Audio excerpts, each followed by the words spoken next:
My initial impressions when I first read the script for Moonfall was that, oh my gosh, this is going to be a huge endeavor.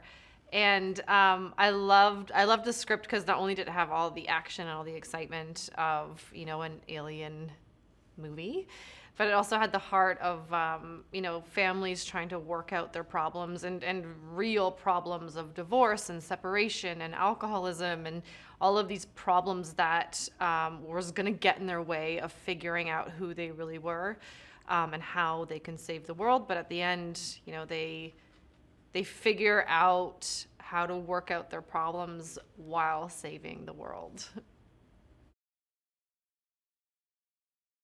When I first realized that this was a Roland Emmerich film, I freaked out because Independence Day is one of my favorite movies. It's one of those movies that I watch at least once a year.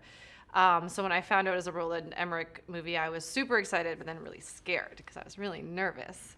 But then when I met him, he's just so friendly, and he's a man that just thinks, he's always thinking about something, and you can kind of see he's going like, well, if I'm doing this and I'm doing this and I'm doing this, like his mind always is going and is never stopping. But he's been so generous with us, really making strong decisions about our characters.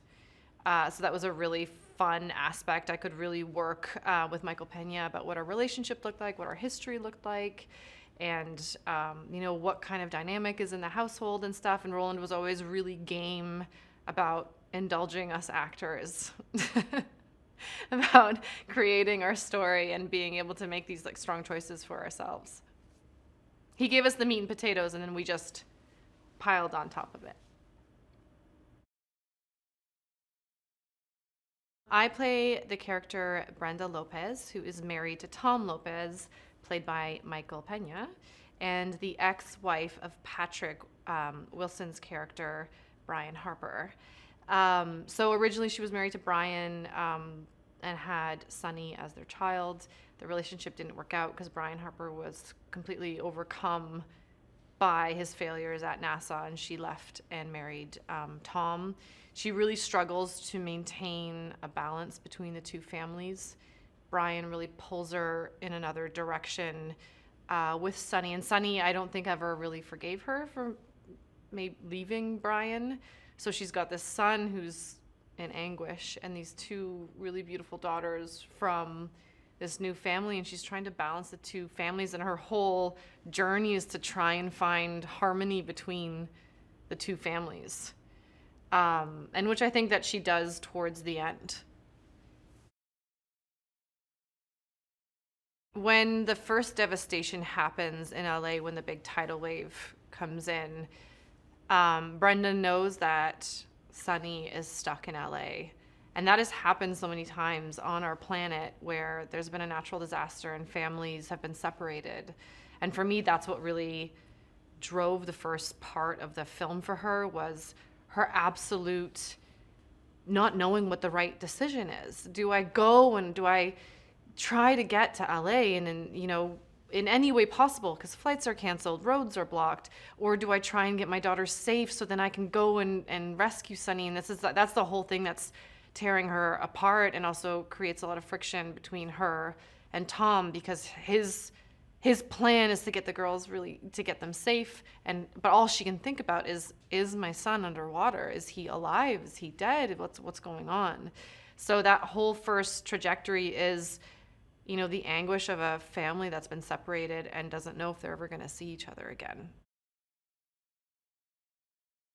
I loved the casting of the character of Brian because on paper he's such an unlikable person. He drinks too much, can't hold down a job, doesn't pay his rent, and then you cast Patrick Wilson in it and you're like, oh damn it, but I like him. And then on paper you see Tom, who's this really straight edge type A character, but then you cast Michael Peña in it and you're like, oh my God, but he's like so sweet. And what really unites the two characters is they're both hot-headed, is they both just fly off the handle, and Brenda's always kind of there just to bring them back to earth and be like, guys, come on, let's focus on what really needs to get done. And I loved that they both pulled me in that direction. You can kind of see that she has spent her life just like dealing with Brian.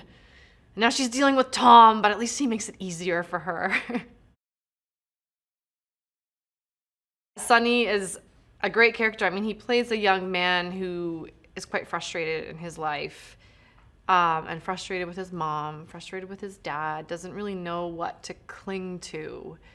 And you see him grow into a man by the end of the film. He takes responsibility for his life, for the life of his family, and realizes how important all of that is. So he sheds that adolescent feeling about him.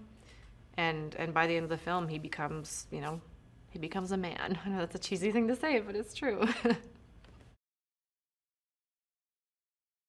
Charlie has been absolutely so much fun to work with. He was already maybe like a month and a half in when I arrived to shoot the film. So he really showed me the ropes and kind of let me in on all the set dynamics and all the goss. So it was just such a blast to work with him.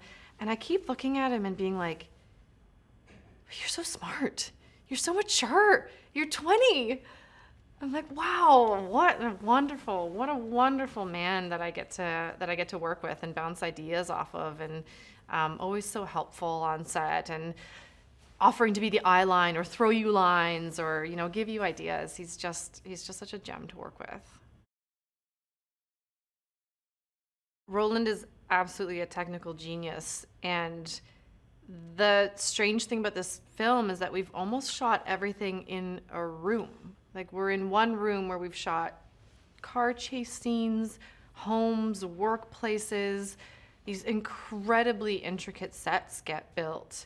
And then it's so easy to actually just feel at home. For example, our Colorado house, I walked in there and I was like, can I just nap here? Because there's like a fire going, there's some leather couches. It was just so cozy. And I was also like, is that for sale? Because I will take it all. It was just so well done. And you mentioned shooting in blue screen. I mean, he showed us his vision of what the car chase was going to look like. And I just thought, how is this going to happen? We're in a room and there's 3 cars chasing each other. And then once we got into it, it actually felt like we were on this roller coaster ride, like a bumper car. Like there's cars bumping into us. There's 18-wheelers flying above us. It was such a surreal experience. And I had to keep saying to myself, I'm getting paid for this. This is my job. This is so fun. Kelly's been so fantastic to work with. We hadn't met before. She flew in from China. She's also been working on the film way before I have. So she also was so welcoming and just kind of showing us the ropes on set. She's just this really hyper talented human being. She showed us some of her work from China, and I was just so happy that we got to have her for this movie. Like, we just got so lucky that she's Canadian and also got to work, was eligible to work on the film as well.